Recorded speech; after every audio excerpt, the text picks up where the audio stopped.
When we consider miracles, we tend to think of wondrous events. Usually they defy the laws of reality.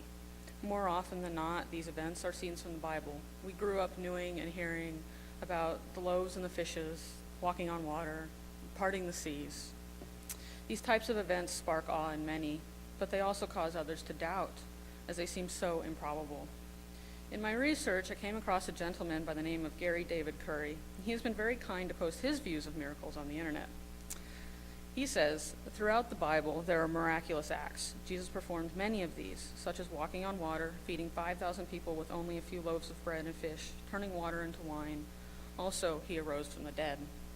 The problem with this is that there is no credible evidence for any of the so-called miracles. In fact, there's absolutely no evidence for any miracles as of this date. So why do so many continue to believe in this nonsense? Well, to Mr. Curry, I ask the following. By our definition, we consider miracles to be wondrous and awe-inspiring. Do you only consider walking on water, feeding 5,000 people, etc., the only wondrous and awe-inspiring events that ever existed? Would you possibly be open to the idea that miracles come in packages that you would not expect? Would you even be open to the idea that everyday beingness is a miracle in itself? I submit to each of you that miracles are always there. They are lying in wait, often beneath your notice at all times. That the universe is constantly flowing in a state of harmony, right direction, and right action. To see and experience them, all we need to do is shift our perceptions. These miracles are made manifest when the love of God is no longer ignored. When this happens, we can fully realize the grace and beauty that lie within ourselves. We can see the beauty and the grace in sunsets, the other species that we share this planet with. We can even see the amazing things that our own bodies can do.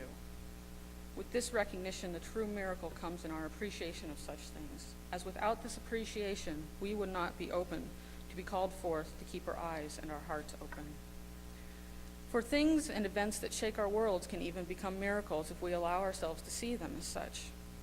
All we need is a different light and a little appreciation.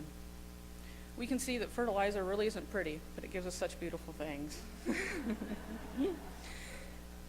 We also see that our loved ones do pass on, but recall how many people you can help in their memory. Shifting your perception calls forth your true being. That being who forgives the person who cut in line or the person at work who never says good morning. Shifting your perception allows you to see that these people and so many others are only crying out for love. They have just lost a loved one and are trying desperately to hide their grief. They work day in and day out just to support their families. Or they are just people doing their best to make sense of a world they do not understand, that they cannot come to terms with, and they cannot see the wonder within themselves. So now time for an exercise. This is what I call, I acknowledge the miracle within. So if you would like, please close your eyes. And this will help you realize that you are a miracle worker. Take a deep, relaxing breath. Let the world fall away.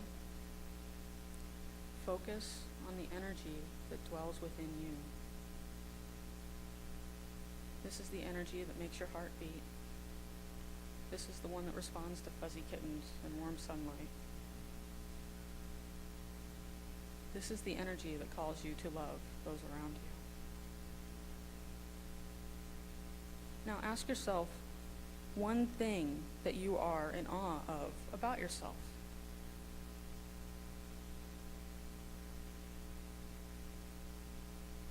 Give thanks for this part of yourself and store that feeling within you. Now, ask yourself what one thing about yourself that you are not comfortable with.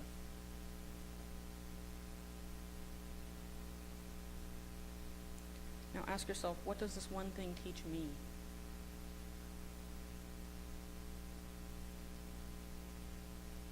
And now that you know what it can teach you, how may it help you teach others? Give thanks for this part of yourself and store that feeling that giving thanks leaves you with.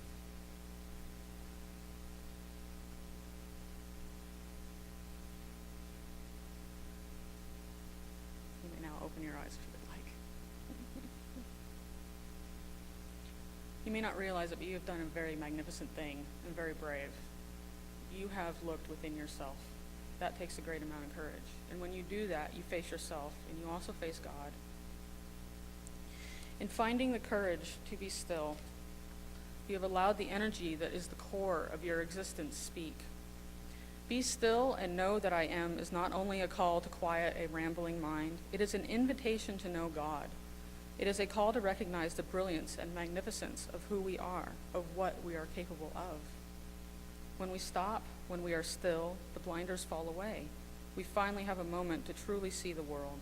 We see the colors around us, we feel the ocean breeze, we feel for each other, and we connect with all that is.